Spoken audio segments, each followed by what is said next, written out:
Fala pessoal, tudo bem com vocês? Sou eu, Marco Aurélio do canal 60 Sem Compromisso, chegando pra gente falar de Mengão. É isso aí. E hoje a gente tem bastante coisa para falar sobre a partida Flamengo e Bahia, que foi, na minha opinião, uma das melhores apresentações do time no Brasileirão até aqui. Mas antes dessa análise do jogo, preciso falar dois assuntos que chamaram minha atenção nas últimas horas. Uma delas é sobre o Paquetá e a outra sobre o Saul Niguez. E essa segunda em especial me fez pensar muito sobre o que é ser profissional. Então, bora lá. Eu já chego pedindo para você, compartilhe, marque sininho, curta, comente, enfim, divulgue, chame mais gente aí pro nosso canal. Valeu? Bem, primeiro vamos falar do Lucas Paquetá. A notícia que chegou assustou a torcida no primeiro momento. Uma lesão, né? Pela forma como foi comunicada, parecia, pelo que a gente viu ontem, parecia ser algo realmente mais grave. Eu confesso, fiquei um pouco assustado. Mas felizmente, depois de mais detalhes, ficou claro que não é nada de tão sério assim, tá? Pelo que a gente temia, né? O diagnóstico foi um edema sem uma estrutura comprometida. E o prognóstico é de que o Paquetá deve desfalcar o Flamengo aí pelos próximos 10 a 15 dias. Bem, não é o ideal, claro, mas a gente sempre quer contar com todos os jogadores disponíveis. Mas dentro do susto inicial, até que a notícia não foi tão ruim quanto a torcida esperava. Eu, particularmente, estava temeroso, né? Mas então, bora lá, respira que tá tudo dominado. Agora deixa eu te contar algo que aconteceu ontem e que realmente mexeu um pouquinho comigo, que foi o Saul Niguez. Durante a partida contra o Bahia, retornando ao Flamengo, né, em 2026, já que ele não vinha jogando, depois de ter ficado praticamente o início do ano todo parado após a cirurgia, ele não só estreou, ele foi decisivo no segundo gol, né, dando um passe para o segundo gol do Paquetá, mas o que chamou mesmo a atenção foi o que ele revelou logo após a partida, numa entrevista, né? Ele disse o seguinte, galera: o filho do Saul está internado numa UTI há 3 dias. Pensa bem, 3 dias, seu filho numa UTI. Cara, e mesmo assim, o jogador foi ontem a campo. Foi ao Maracanã, vestiu o manto sagrado, vestiu a camisa do Flamengo, honrou, fez o seu trabalho. É aquilo, a gente que é torcedor, às vezes tem a tendência a sempre estar cobrando o jogador, de criticar, de exigir, o que até de certa forma é natural. Faz parte do futebol, a gente está sempre nessa cobrança, né? Mas momentos como esse precisam ser reconhecidos, porque ir a campo com seu filho numa UTI exige um nível de comprometimento, de profissionalismo, de força, que vai muito além do futebol. Então, parabéns, Saul, valeu mesmo. Que seu filho se recupere logo, porque eu sei bem o que é ter preocupação com o filho. Bem, e outro momento lindo ontem na partida foi a homenagem do Arrascaeta ao nosso ídolo Oscar Schmidt. Nosso ídolo do basquete brasileiro, ídolo da nação, basquete do Flamengo, usava a camisa 14, toda a sua carreira usou a camisa 14. E com isso, ontem, após fazer o primeiro gol da partida, o Arrascaeta resolveu aí fazer uma homenagem, né? Ele que estava jogando com a camisa 14 em referência ao Oscar Schmidt, em homenagem ao Oscar, quando ele marcou o primeiro gol do Flamengo, chegando em velocidade logo depois, né, de um passe do Pedro, ele levantou a camisa 14 para a torcida, aí tirou a camisa, levantou a camisa, depois ele botou a camisa no gramado, tá? E pegou a bola de futebol e fez um arremesso, relembrando, né, os arremessos de basquete do nosso ídolo Oscar.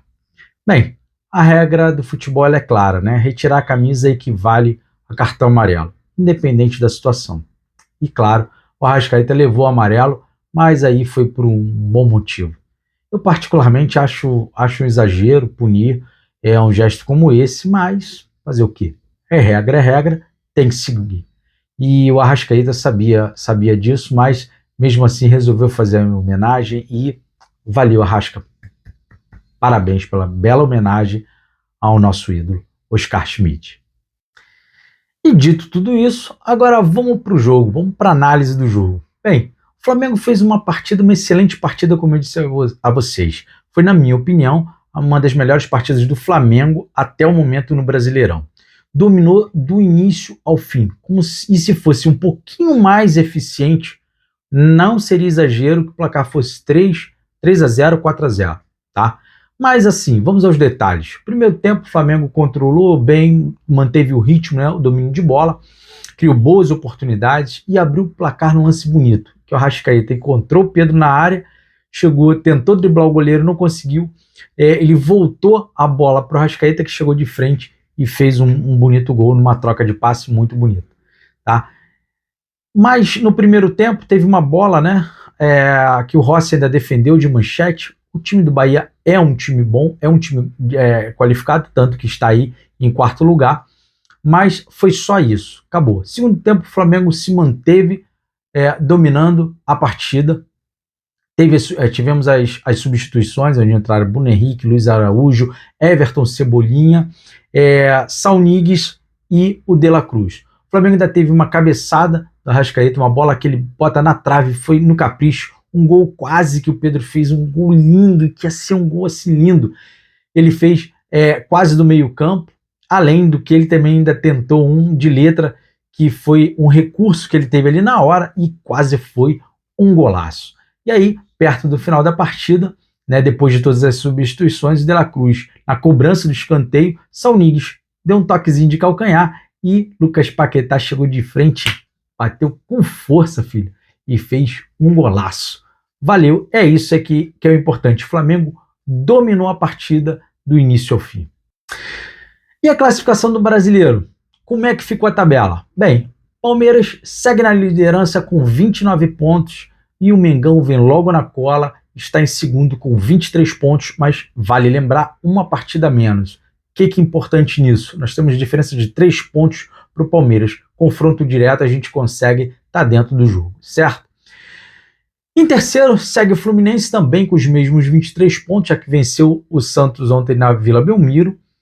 Logo depois vem o São Paulo, né, com 20 pontos junto com o Bahia. Como eu disse a vocês, o Bahia é um bom time, vem fazendo um bom brasileiro. E o Atlético Paranaense em sexto com 19. Bem, o Flamengo está bem posicionado, um jogo a menos, então a gente tem tudo para recuperar. E quem sabe antes da Copa a gente está chegando e está assumindo de vez a liderança. Agora um detalhe que eu já ia deixando passar, tá? Mas eu não vou deixar passar não, que foi um lance quando o Everton Ribeiro foi substituído ontem e a torcida do Flamengo no Maracanã gritou o nome dele. Uma homenagem espontânea da torcida, vinda do coração da nação, que não poderia ser diferente, né? O Everton Ribeiro passou pelo Flamengo, ganhou títulos históricos, honrou cada partida, cada jogo com a camisa rubro-negra.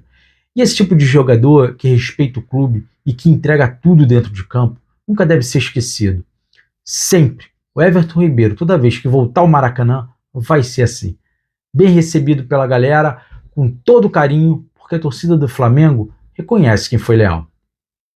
Agora, galera, um pouquinho de polêmica, um assunto chato que eu falei do último vídeo, que foi a história do pênalti à la Arrascaeta, né?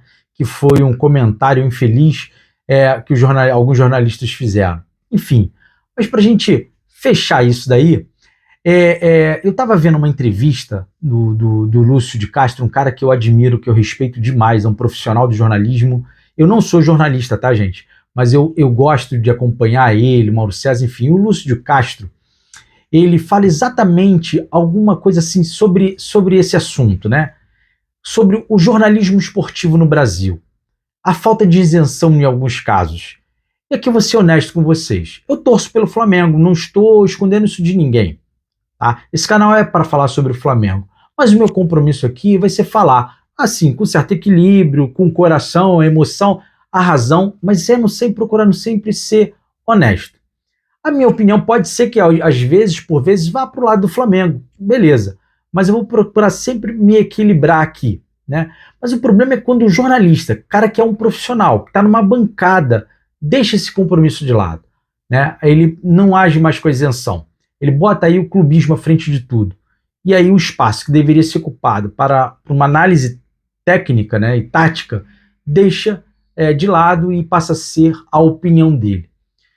E é aquilo, né? A torcida do Flamengo até adotou o apelido do Malvadão. é que muitos jornalistas, em busca do engajamento, essa coisa de virar influencer, YouTube, enfim, o cara deixa isso de lado. E aí eles começaram a chamar o Flamengo, né, botar o Flamengo como se fosse um malvadão. E a torcida do Flamengo, é claro, a gente tá aí, a gente gosta desse tipo de coisa, a gente adotou o apelido de malvadão. E é isso aí.